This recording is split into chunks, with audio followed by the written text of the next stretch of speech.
আসসালামু আলাইকুম। আমি মুকদ্দেসউদ্দিন আহমেদ। তো আজকে আমরা একটি সাম্প্রতিক বিষয় নিয়ে আলোচনা করব, সেটা হচ্ছে বাশার আল আসাদের পতন। আমরা জানি যে সিরিয়ায় বাশার আল আসাদের পতন হয়েছে। তাদের প্রায় দীর্ঘ 53 বছরের শাসন ছিল, 53 ইয়ার্স। তার বলতে শুধু তার না, তার বাবা এবং তার যে বংশ পরম্পরা, তার বংশের শাসন আর কি। সো সেটা রিসেন্টলি পতন হয়েছে। সো আমরা এই বিষয়টা নিয়ে একটু কথা বলবো আজকে। ফল অফ বাশার আল আসাদ, কেন আসলে পতনটা হইল, পতনের সূত্রপাতটা কোথায় এবং কি কারণে আসলে জিনিসগুলো হলো, এই বিষয়গুলো আমরা আজকে একটু সংক্ষিপ্ত আলোচনা করব। সো এটার ফার্স্ট প্রেক্ষাপটটা হচ্ছে আরব বসন্ত। আমরা জানি 2010-11 সালের দিকে একটা আরব বসন্ত হয়, যেখানে আরবের অনেক প্রেসিডেন্টদের এখানে পতন হয়ে যায়। সো এইটার সূচনাটা হয়েছিল 17 ডিসেম্বর 2010 সালে। ডিসেম্বরের একেবারে মানে এইরকম একটা সময়ে আর কি, 2010 সাল, অর্থাৎ আজকে থেকে প্রায় 14 বছর আগে। এটার সূত্রপাত হয়েছিল এই যে ছবিটি আপনারা দেখতে পাচ্ছেন, মোহাম্মদ বouazizi উনার কারণে। এটা হচ্ছে তিউনিস একটা শহর, যেখানে 26 বছরের একজন ফল বিক্রেতা, এই যে ছবির যে লুকটা, ওই লুকটাই, তিনি মূলত ফল বিক্রেতা ছিলেন, যার নাম হচ্ছে মোহাম্মদ বouazizi। তিনি যে প্রশাসন ছিলেন, অর্থাৎ তৎকালীন যে তিউনিশিয়ার প্রেসিডেন্ট, এই তিউনিশিয়ার প্রেসিডেন্টের যে প্রশাসন, তার দুর্নীতি এবং নিজের যে বেকারত্ব জীবন, এগুলো নানান কারণে আসলে তিনি সহ্য করতে না পেরে নিজের গায়ে কী করছিল, কেরোসিন ঢেলে আগুন দেই, যার ফলশ্রুতিতে তিনি জানুয়ারি মাসের 4 তারিখে প্রবাবলি তিনি মারা যান। এবং এই যে তিনি মারা যান, এটার কারণে তিউনিসিয়াতে একটা বিপ্লব হয়, মানুষজন ক্ষুবে যায়, মানুষের ক্ষোভ, ক্রোধ এগুলো প্রকাশ পায়, এবং 23 বছরের যে স্বৈর শাসন প্রেসিডেন্ট জয়নাল আবেদিন বিন আলী, সেটা অবসান ঘটে।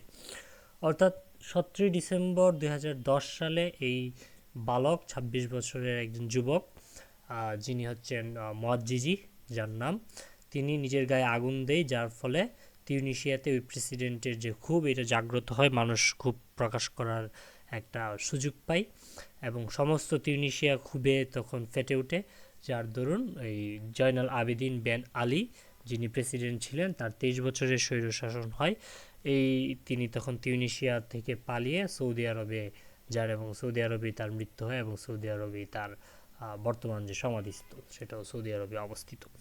সো আমরা জানি যে আরবের যে প্রেসিডেন্টরা, এরা কিন্তু আসলে খুবই দীর্ঘস্থায়ী, এবং এখানে আসলে ডেমোক্রেসি নাই। ওরা হচ্ছে বংশগতীয় যে শাসন ধারা, এটা ওরা চালায়।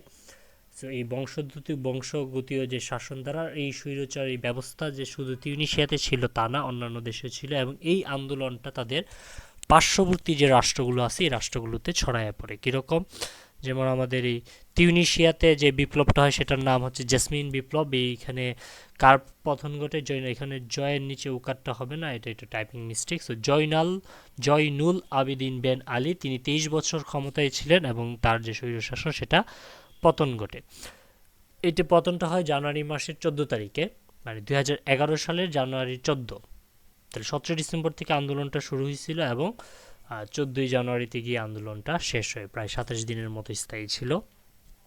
তারপর পার্শ্ববর্তী দেশ মিশরেও তখন হুসনি মুবারকের শাসনকাল চলে। তিনি 30 বছর ক্ষমতায় ছিলেন, তিনি একজন স্বৈরশাসক বলতে উইদাউট ডেমোক্রেসি, জনগণের ম্যান্ডেট ছাড়া তাদের যে বংশগতীয় শাসন দ্বারা চলতেছিল।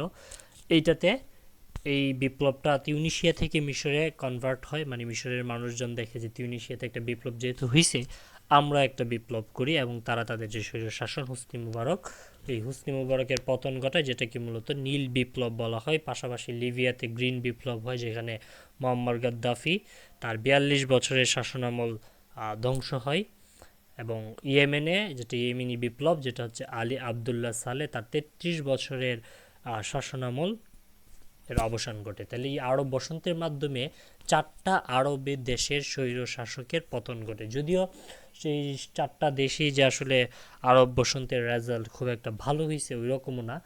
যেমন লিবিয়াতে যদি আমি বলতে চাই যে গাদ্দাফির পতনের পরে লিবিয়ার অবস্থা আসলে অনেকটাই খারাপ হয়েছে, অর্থনৈতিক বলেন বা সামরিক বা অন্যান্য যে কোনো বিষয়ে।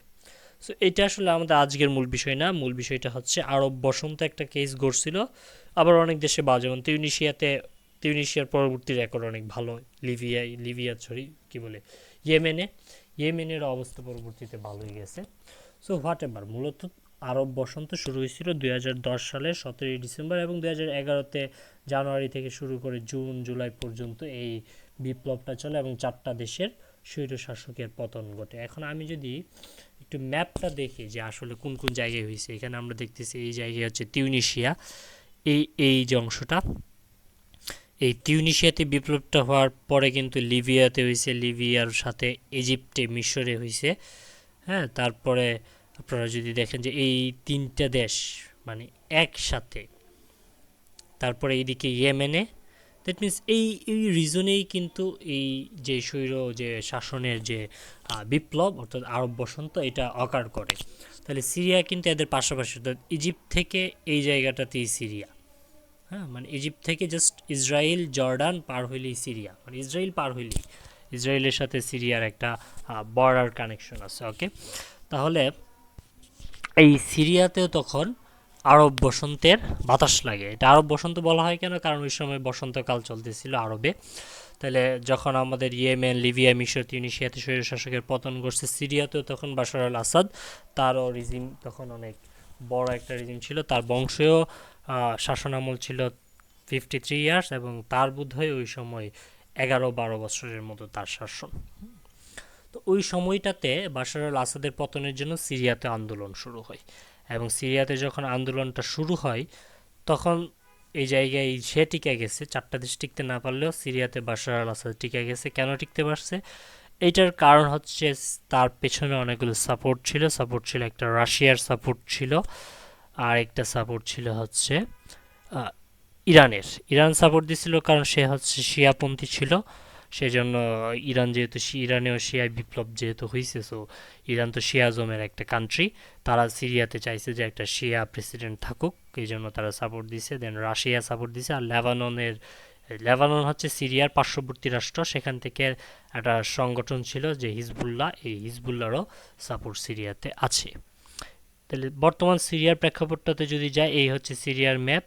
সো এইটা কিন্তু অনেক দিন ধরেই এই চলতে আছে, মানে এই গৃহযুদ্ধটা চলতেছে কত সাল থেকে? 2011 সাল থেকেই সিরিয়ায় যে বাশার আল আসাদের পতনের আন্দোলন সেটা চলতেছিল। বাট আন্দোলনটা কেন সফল হয় না ওই সময়?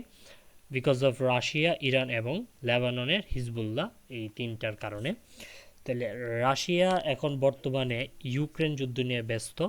তাহলে রাশিয়ান যে ফোর্স সেটা আসলে সিরিয়াতে এখন খুব একটা নাই, ইউক্রেনে অনেকটাই, ইউক্রেন ইস্যুতে তারা ব্যস্ত। তারপরে ইরান হচ্ছে ইসরায়েল নিয়ে ব্যস্ত, যেহেতু আমরা কিছুদিন আগে দেখছি যে ইরান ইসরায়েলে একটা হামলা করছে, খুব ইফেক্টিভ হামলাই বলা চলে। তাহলে ইরানের ফোর্স এবং সমস্ত ব্যস্ততা আসলে ইসরায়েল নিয়ে, এবং লেবাননের হিজবুল্লাহ ওইটাও আসলে ইসরায়েল বিরোধী, এরাও ইসরায়েলের এগেনস্টে ব্যস্ত। তো এই 3টা রাষ্ট্র যখন 3টা ক্রাইটেরিয়াতে ব্যস্ত হয়ে গেছে, রাশিয়া, ইউক্রেন নিয়ে এবং ইরান, এবং হিজবুল্লাহ হচ্ছে ইসরায়েল নিয়ে, তখন আসলে এই 3টার ফোর্স সিরিয়াতে আর নাই, তারা অনেকটা সিরিয়া নিয়ে ব্যস্ত নাই। সো এই যে অবস্থা, এই জায়গাটাতে সিরিয়া আসলে দুর্বল হয়ে পড়ছে এই ইস্যুতে, যেহেতু 3টা স্ট্রং ফোর্স যাদের কারণে বাশার আল আসাদ সিরিয়াতে ক্ষমতায় ছিল, এই 3টা স্ট্রং ফোর্সই এখন অন্যান্য জায়গায় ব্যস্ত, যার দরুন সিরিয়াতে এই অবস্থানটা উইক।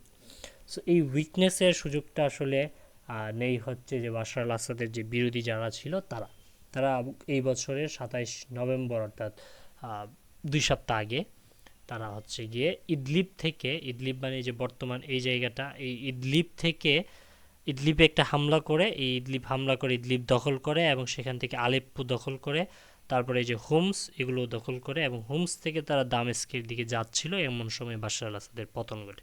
বিষয়টা যদি আমি সিরিয়ান ম্যাপে দেখাইতে চাই, এই জায়গাটা হচ্ছে ইদলিব থেকে এই যে লাটাকিয়া এবং আলেপ্পোর মাঝখানের জায়গাটা হচ্ছে ইদলিব।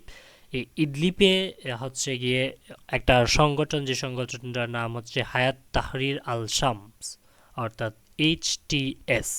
এই সংগঠনটা এই জায়গাটাতে দখল করে হামলার মাধ্যমে। কেন দখল করতে পারছে? কারণ এই জায়গায় ওই যে বাশার আল আসাদের যে 3টি স্ট্রং ফোর্স ছিল, রাশিয়া, ইরান এবং হিজবুল্লাহ, তারা তো এখন ব্যস্ত অন্য জায়গায় নিয়ে, সো এটা উইক, এমন সময় তারা আসলে এটা দখল করে নেয়।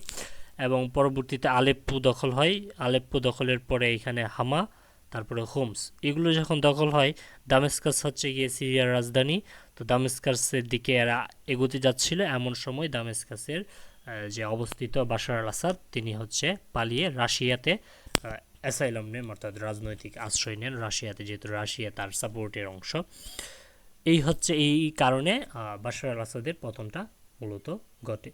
এখন বর্তমান সিচুয়েশনটা আসলে কি? বর্তমান সিচুয়েশনটা হচ্ছে এই যে রেড কালার যে অংশটুকু, এই রেড কালার অংশটুকু হচ্ছে সিরিয়ান অপোজিশন লেড বাই হচ্ছে গিয়া এটা হায়াত তাহরির আল শাম, অর্থাৎ আল জিলানির যে সংগঠনটা, এটা একটা সময় হচ্ছে আইএস আল কায়দার একটা সংগঠন ছিল। এরা আইএস আল কায়দার সাথেই যুক্ত ছিল। পরবর্তীতে 2016 সালের দিকে এরা বের হয়ে আলাদা একটা সংগঠন গঠন করে, যেটার নাম হচ্ছে হায়াত তাহরির আল শাম, এইচটিএস। এই এইচটিএস এর দখলে আছে এই রেডেড অংশটা, আর যেই হোয়াইট অংশটা এটা ছিল হচ্ছে বাশার আল আসাদের দখলে, কিন্তু এখন যেহেতু তিনি নাই, এই জায়গাটা আসলে এখন কারোরই দখলে নাই। তারপর হচ্ছে এই যে গ্রে কালারের যে অংশটুকু, এই অংশটুকু আছে হচ্ছে গিয়ে আল তানাফ ডেফ্লিকেশন জোন। এই অংশটা, সরি, এই অংশটা হচ্ছে গিয়ে কুর্দিশ লেড ফোর্সের অধীনে আছে। এই কালার্ড অংশটা হচ্ছে কুর্দি হচ্ছে তারা যারা হচ্ছে একটা উপজাতি বলতে পারেন। এই উপজাতিটা তাদের নিজস্ব একটা দেশ তারা চায়, বিচ্ছিন্নতাবাদী। এরা হচ্ছে সিরিয়া, তুরস্ক এই অঞ্চলগুলোটাতে এরা অবস্থিত। তারা নিজেরা একটা আলাদা দেশ চায় এবং তারা এই জায়গাটাকে দখল করে নিছে। অর্থাৎ সিরিয়ার যে এই অংশটুকু, রেকা, ডেরিজর, এই যে পার্শ্বটা, এই পার্শ্বটা হচ্ছে গিয়ে এই অংশটুকু যেটা কুর্দিদের দখলে আছে। আর এই ইউলু কালারের রিজনটা আছে হচ্ছে গিয়ে তুর্কিদের অধীনে। তুর্কিশ যে মিলিটারি, এই তুর্কিশ মিলিটারিটা কেন দখল করতে আসছে? তারা কুর্দিদের এগেনস্টে আছে। কারণ হচ্ছে কুর্দিরা তো তাদের থেকে আলাদা হইতে চাইতেছে, এই জন্য তারা যাতে আলাদা হইতে না পারে, এই জন্য এই কুর্দিদের আশেপাশ অঞ্চলটা তুর্কিরা দখল করে নিছে। তাহলে বাশার আল আসাদের এগেনস্টে কারা কারা আছে? এক হচ্ছে এইচটিএস, আরেক হচ্ছে কুর্দি, আরেক হচ্ছে তুর্কি। এই অংশটুকু বাশার আল আসাদের এগেনস্টে, এবং তারা সফল হয়েছে, এই জায়গাগুলো তারা দখল করে নিতে পারছে, যার কারণে বাশার আল আসাদকে ফেরত যাইতে হয়েছে। এবং বাশার আল আসাদের যে স্ট্রং ফোর্সগুলো আছে, যেটা আমি আগেও বলছি, রাশিয়া, ইরান এবং হিজবুল্লাহ, তারা তো অন্যদিকে ব্যস্ত, এই জন্য তার পতন হয়ে গেছে। তাহলে আমাদের বর্তমানে রেড অংশটা আছে এইচটিএস এর অধীনে, এবং গ্রে কালারের অংশটা আছে হচ্ছে গিয়ে কুর্দিদের অধীনে, এবং ইউলো কালারের অংশটা আছে তুর্কিদের অধীনে। হোয়াইট কালারের অংশটা বাশার আল আসাদের অধীনে ছিল, যেটা এখন আর নাই। এবং এই যে অংশটুকু, এই অংশটুকু হচ্ছে গিয়ে আনডিফাইন্ড অপোজিশন গ্রুপস, অর্থাৎ অনেকগুলো ছোট ছোট যে বিরোধী গ্রুপ আছে, এদের অধীনে আছে। এটা হচ্ছে ডিফ্লেকশন জোন, ডিকনফ্লিকশন জোন, মানে এই জায়গাটাতে আসলে কোনো কনফ্লিক্ট ওইভাবে নাই, যেটা ইউএস এর অধীনে আসলে এই জায়গাটা আছে, যেখানে আসলে কোনো যুদ্ধ সংঘর্ষ হচ্ছে না। আর এই পাশের যে ডেরার অংশটা, এটা এখনও বাশার আল আসাদের মিলিটারিদের অধীনেই আছে, যেখানে ইরান, লিবিয়া, ইরান, হিজবুল্লাহ এবং রাশিয়া এই অংশটাতে তাদের ফোর্স এখনও বিদ্যমান। তাহলে এই হচ্ছে বর্তমান সিনারি, যেখানে রেড অংশটা এইচটিএস এর অধীনে, এই অংশটা হচ্ছে বাশার আল আসাদের যে মিলিটারি ফোর্স তাদের অধীনে আছে। হোয়াইট কালারটা এখন কারো অধীনেই নাই, কারণ এটা বাশার আল আসাদের অধীনে ছিল, যেটা এখন আর নাই।